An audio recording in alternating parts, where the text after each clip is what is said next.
Baik. Assalamualaikum warahmatullahi wabarakatuh.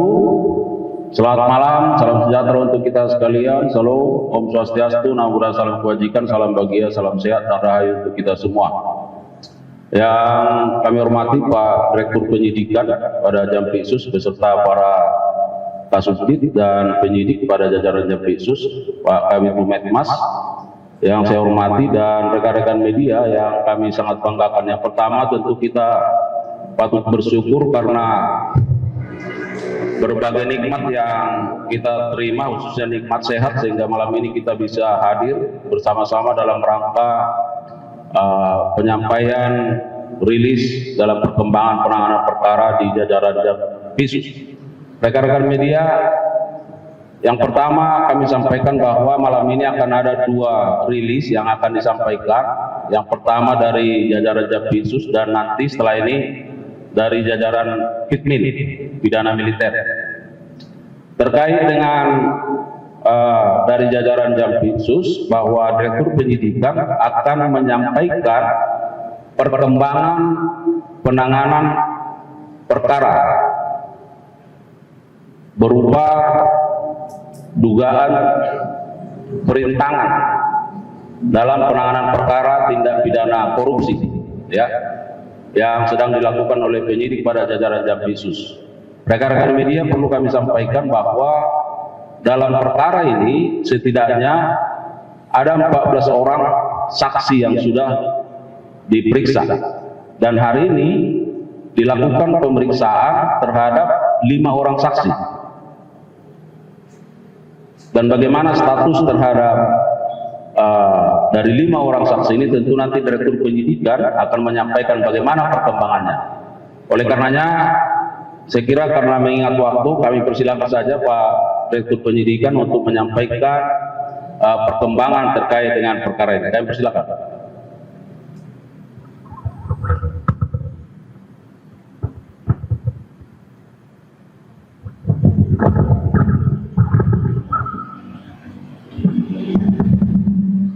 Assalamualaikum warahmatullahi wabarakatuh.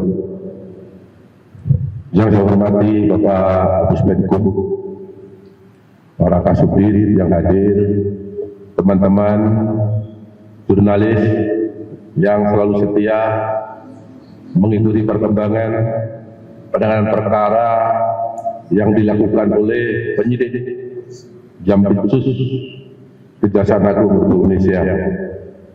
Pada malam ini saya akan menyampaikan perkembangan penyidikan tindak pidana korupsi dengan sengaja mencegah, merintangi atau menggagalkan secara langsung atau tidak langsung penyidikan, penuntutan dan pemeriksaan di sidang pengadilan dalam perkara korupsi pemberian fasilitas ekspor crude palm oil CPO dan turunannya, kemudian perkara korupsi tata niaga timah dan perkara korupsi dalam kegiatan importasi gula.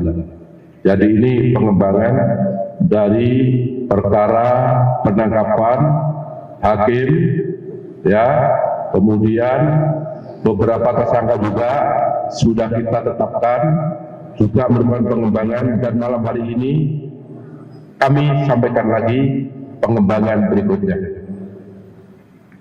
Pada hari ini, Rabu tanggal 7 Mei 2025, kami sampaikan perkembangan penanganan perkara tindak pidana suap dan atau gratifikasi terkait dengan penanganan perkara di Pengadilan Negeri Jakarta Pusat. Berdasarkan surat perintah penyidikan Direktorat Penyidikan pada Jaksa Agung Muda Tindak Pidana Khusus nomor 23 tanggal 11 April 2025. Dalam perkara aku, penyidik berdasarkan hasil pemeriksaan terhadap MM dan beberapa saksi lainnya dikaitkan dengan keterangan saksi-saksi dan alat bukti yang telah diperoleh selama penyidikan, tim penyidik pada Jaksa Agung Muda Tindak Pidana Khusus menyimpulkan telah terdapat 2 alat bukti yang cukup untuk menetapkan 1 orang tersangka. Adapun yang bersangkutan berinisial MM selaku Ketua Tim Cyber Army berdasarkan penetapan tersangka nomor tetap 32 tanggal 7 Mei 2025 dan berdasarkan surat perintah penyidikan nomor 35 tanggal 7 Mei 2025. Adapun hasil pemeriksaan yang telah diperoleh oleh penyidik dapat disampaikan fakta-fakta sebagai berikut. Terdapat perbuatan jahat antara MAM selaku Ketua Tim Cyber Army bersama dengan MS, JS, dan TB selaku Direktur Pemberitaan JEK TV untuk mencegah, merintangi atau menggagalkan baik secara langsung atau tidak langsung dalam penanganan perkara tindak pidana korupsi pemberian fasilitas ekspor crude palm oil atau CPO dan turunannya, tindak pidana korupsi tata niaga komoditas timah di wilayah UPT Timah TBK, dan perkara tindak pidana korupsi dalam kegiatan importasi gula. Atas nama tersangka atau sekarang terdakwa Tom Lembong, baik dalam penyidikan, penuntutan maupun pemeriksaan di sidang pengadilan yang saat ini sedang berlangsung. Adapun perbuatan tersebut dilakukan oleh MAM dengan cara sebagai berikut. Tersangka MAM dan tersangka TB bersepakat dengan tersangka MS dan tersangka JS untuk membuat berita-berita negatif dan konten-konten negatif.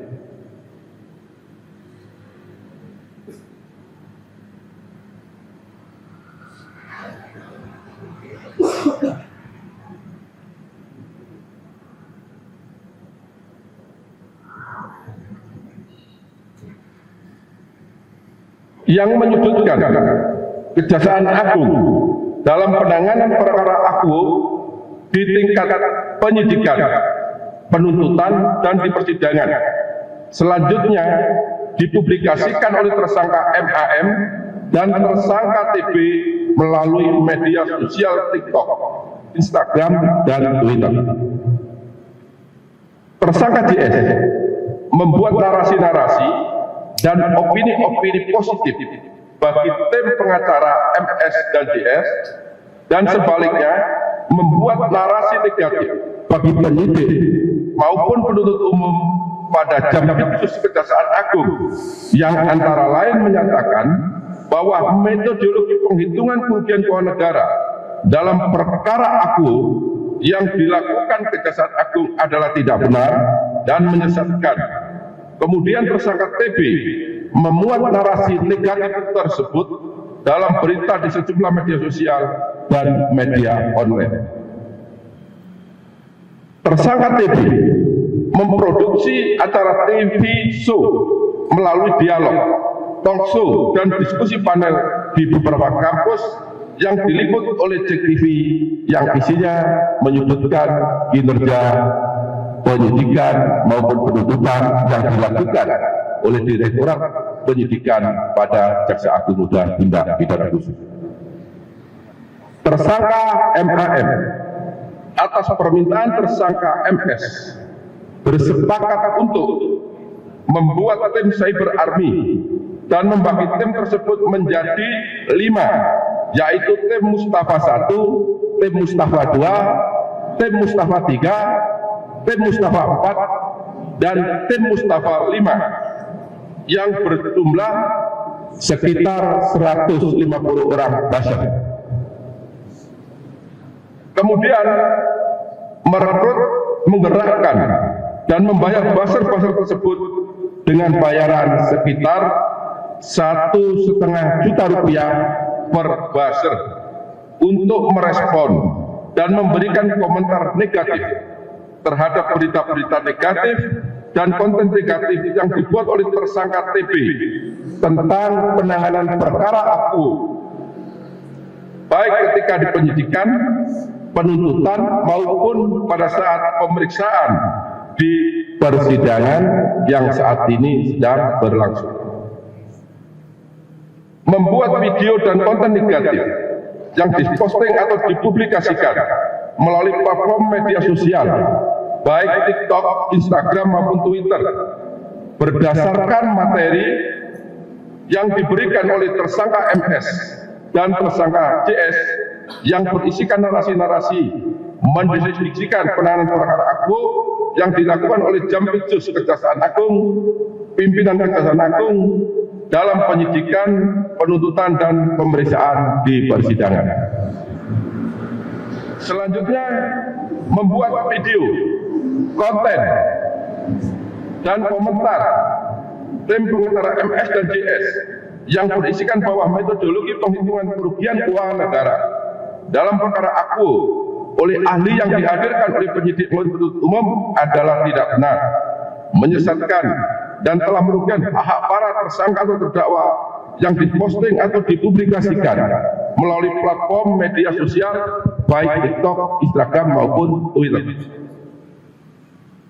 Bahwa selain daripada itu, tersangka MAN juga merusak, menghilangkan barang bukti berupa handphone yang berisi percakapan-percakapan dengan tersangka MS dan tersangka JS terkait isi video konten negatif baik berupa TikTok, Instagram maupun Twitter, termasuk mereka juga mengerahkan 150 orang buzzer untuk membenarkan isi video komentar negatif yang ditujukan kepada penyidikan, penuntutan perkara aku yang dilakukan Kejaksaan Agung Republik Indonesia baik berupa TikTok, Instagram maupun Twitter yang dibuat oleh MAM maupun TB yang bertujuan untuk mencegah, merintangi atau menggagalkan baik secara langsung maupun secara tidak langsung dalam penanganan perkara tindak pidana korupsi minyak goreng, tata niaga komoditi timah maupun tindak pidana korupsi importasi gula baik di tingkat penyidikan, tingkat penuntutan maupun di tingkat persidangan. Bahwa terhadap perbuatan MM yang bertujuan merintangi dan atau menggagalkan secara langsung atau tidak langsung penanganan perkara tindak pidana korupsi yang dilakukan oleh jajaran Jaksa Agung Muda Tindak Pidana Khusus Kejaksaan Republik Indonesia, tersangka MM memperoleh uang sebesar 697.500.000 rupiah dari tersangka MS melalui Indah Kusumawati, yaitu staf di bagian keuangan kantor hukum AALF, dan yang diberikan oleh MS melalui Rizky, yaitu kurir di kantor hukum AALF sebanyak 167 juta rupiah, sehingga jumlah total uang yang diterima oleh MAM dari MS sebanyak 864.500.000 rupiah.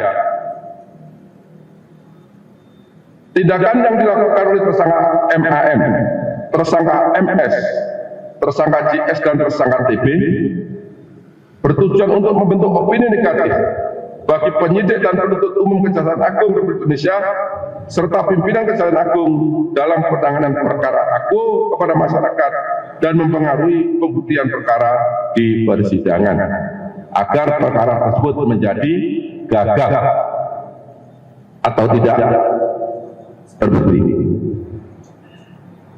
Adapun pasal yang disangkakan kepada MAM yaitu melanggar ketentuan pasal 21 Undang-Undang Nomor 31 Tahun 1999 tentang pemberantasan tindak pidana korupsi sebagaimana diubah dengan Undang-Undang Nomor 20 Tahun 2001 Junto Pasal 55 Ayat 1 ke 1 Kitab Undang-Undang Hukum Pidana. Terhadap tersangka dilakukan penahanan 20 hari ke depan terhitung mulai hari ini berdasarkan surat perintah penahanan nomor 31 tanggal 7 Mei 2025 dan yang bersangkutan ditahan di Rutan Salemba Cabang Kejaksaan Agung. Demikian informasi atau perkembangan penanganan yang dapat saya sampaikan. Apabila ada kata-kata yang kurang jelas, kurang dipahami, saya mohon maaf. Wabillahi taufiq wal hidayah. Wassalamualaikum warahmatullahi wabarakatuh.